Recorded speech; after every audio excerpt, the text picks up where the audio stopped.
Shalom, shalom. First and foremost, want to give all praise, honor, and glory to Yahweh Ba'ashem, Yahweh Shai Ba'ashem, Harakak Wadash.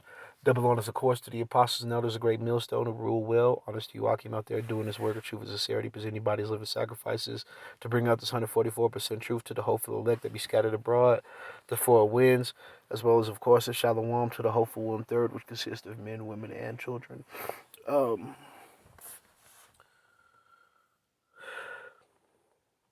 Yeah, saw this article on endtimeheadlines.org.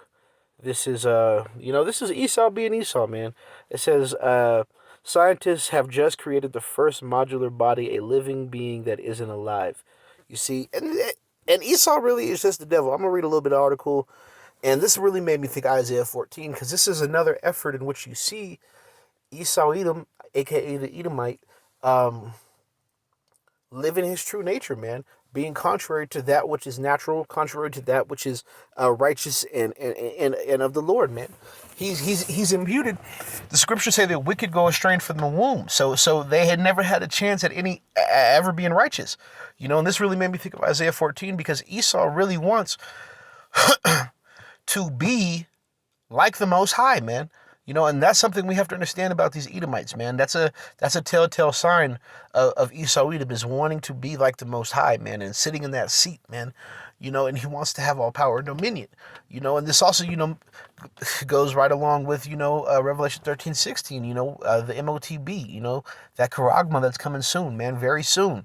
They're going to collapse the economy and push that charagma, and we know this, man, because the Most High is having these dominoes fall right in line with what the apostles and others have been teaching us, man, from the beginning. But anyways, yeah, man, Esau Edom, he has to be contrary to the Lord, and this could be him trying to transfer consciousness into these lab made human pieces of flesh, if you will. I'm trying to think of a word, but these lab-made pieces of flesh, in an attempt to escape judgment, man. But and we've seen this in sci-fi movies, with kind of like not Face Off, if you will, but kind of like that, kind of trying to escape fate, if you will. There was a good movie a few years ago. I forget what it's called, but this is right out of the movie, man. This old rich dude was dying.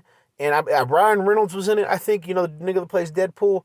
And, he was just the empty flesh, and they imputed the old rich nigga into the young dude, but the flesh was having, flashbacks of his old life. So this has been part of his plan. That's the point, it is to try to escape fate, try to escape judgment, try to elongate the wicked elite's time on earth, if you will, through modern medicine and witchcraft and, and the like, man, So I'll read a little bit. Biologist Cornelius Vassman envisions the human body as a working biological Lego system, and his cubical system of interchanging human organs is coming to life if you're willing to define life fairly loosely and you're willing to suspend reality for a bit in a fictional experiment. Vlasman created Oscar, a living organic being formed from his own cells, albeit one that functions with the help of technology. And if having a pocket-sized human system crafted from organic material wasn't interesting enough, Oscar is fully modular. Here's where you can start thinking Lego like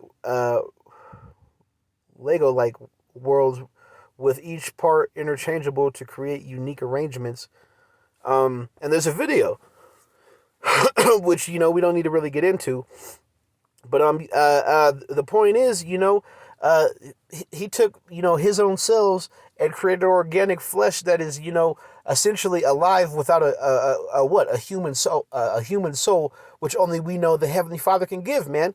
That's why, Esau, you're the devil, bro. Like, what is the point of you trying to do this right here? But this is your heart and your spirit. This is what Esau longs for, man. This is Isaiah 14:14. It says, "I will ascend above the heights of the clouds. I will be like the Most High." you know, and the principal way he's going to get very close to being like the Most High is come Revelation chapter 13, verse 16, reading on. Yet thou hast been brought down to hell, to the sides of the pit. Through who? The Most High sending Yahushai and the chariots, you know, through the nuclear destruction, you know, when the elect are saved out of there, and then eventually when they're rounded up and put into slavery, man. 16. Then Salakia, they that see thee shall narrowly look upon thee, and consider thee, saying, is this the man that made the whole earth to tremble, that did shake kingdoms, that made the world as a wilderness, and destroyed the cities thereof, that opened not the house of the prisoners? You see? So Esau wants to be like the Most High, man. You know, and he's gonna do that any way he will, whether it be setting up, you know, his so-called Western democracy, Western way of rule, you know, whether it's putting the women above men, whether it's, you know, coming after your children, whether it's, you know, through his police, whether it's through his military, you know, Esau will try to have the dominion of the Most High, but he can't, you know, he can't. You know, the true power is only given unto, you know, Yahushai, man. Yahushai is going to give all power through the Heavenly Father. And we labor in this truth in hopes of being joint heirs unto Yahushai. You see what I'm saying? So only really the elect of the nation of Israel, Abaratazah, we could be of that number, are ever going to be, you know, in true power, man. Under, of course, Yahushua Yahushai. You see what I'm saying? But Esau wants to, you know, go his own way. This is what do as thou wilt gets you. This is what, you know, walking away from reason gets you. This is what, you know, the left-hand side gets you. You know, these, and the science is getting more and more demonic. You know, they're getting so much more left field now that it's just crazy, man. And it's only going to continue to get worse until, you know, the day of the Lord comes, man. Because Esau Edom, you know, he's seeking out a diligent search, man, and roughly paraphrasing, and he's going to do whatever he can, you know, to hold on and to vice grip this power, that the waning futile power that he does have, man. You know, and you know, it's only going to, you know, you're only going to hear more and more crazy shit like this, man. There's literally movies like this, man. But, you know, I just wanted to throw this out there real quick, you know. You know, Abaratazah, this edified somebody. You know, this is another way Esau Edom is trying to, you know, ascend to the heights of heaven and be like the Most High, man. He wants to create his own life forms, man. You see what I'm saying? So with that, Abaratazah, somebody's edified. I want to give all praise, honor, glory to Yahweh Ba'ashem, Yahushua Ba'ashem, Ha-Rakah Quadash. Double honors, of course, to the apostles. Notice a great millstone who rule well. Honors to you, Akim, out there doing this work of truth and sincerity, presenting bodies, living sacrifices, as well as, of course, a shalom to the hopeful 1/3, as well as you spackle bird brothers that may look like the heathen nation, but go back to one of the 12 patriarchs on your father's side. To you, we say shalom.